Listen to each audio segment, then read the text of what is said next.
on Infowars.com. Woman born in Nazi Germany, Trump isn't like Hitler, rioting leftists are. What reminds me more of Hitler than anything else is the destruction of freedom of speech on college campuses.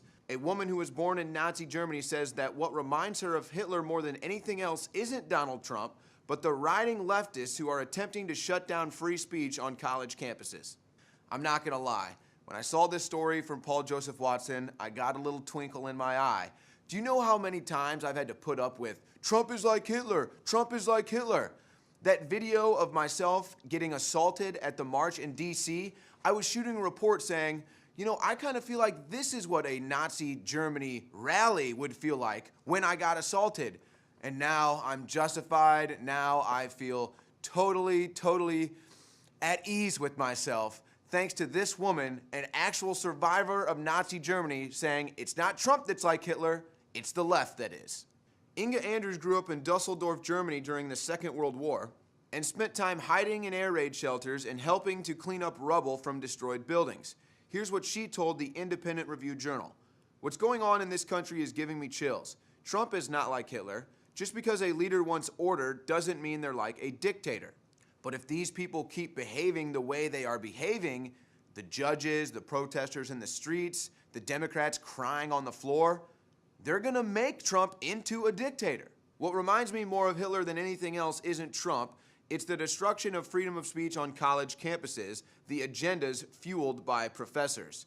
Yeah, these are professors that go out and actually march in the rallies against Trump. These are professors who actually go out and shut down free speech in public. That's how Hitler started. He pulled in the youth to miseducate them, to brainwash them. It's what's happening today. America needs to grow up. The young people who are rioting and destroying property, who have no respect for elders and freedom of speech.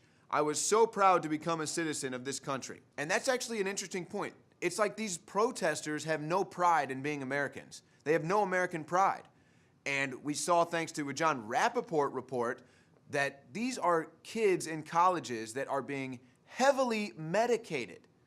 A quarter of college students are heavily medicated with SSRI drugs or being seen for mental health issues.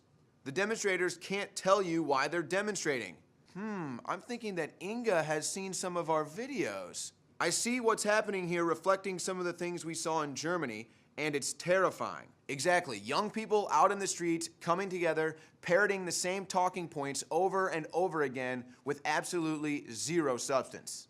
Trump is not like Hitler. The theory that he is propaganda. All you have to do is read some books about that period to see how wrong that theory is. Oh my gosh, it's so perfect. Thank you so much, Inga. Exactly. The students haven't read anything about Nazi Germany. Who knows what last time they even read a book. They're obviously not going to history class. They're out protesting on the streets while history class is going on. Andrews survived the war before making it to the United States after her mother married an American, but not before undergoing extreme vetting at a number of different U.S. military camps. So we had a vetting process like what we are going through now, because you have to have this to make the country safe, is what Andrews said. Or we can just have open borders, let everyone in, and turn into the countries that these people are fleeing from. Andrews concluded by warning that we will repeat history if Americans sacrifice the ability to think freely and unquestionably swallow media propaganda about Trump. Exactly. Thank you so much, Inga Andrews, for stepping up and making this message. But what I'm concerned about is if this continues to go down, they will turn Trump into a dictator, and they'll blame us for doing it. This is Owen Shroyer for Infowars.com.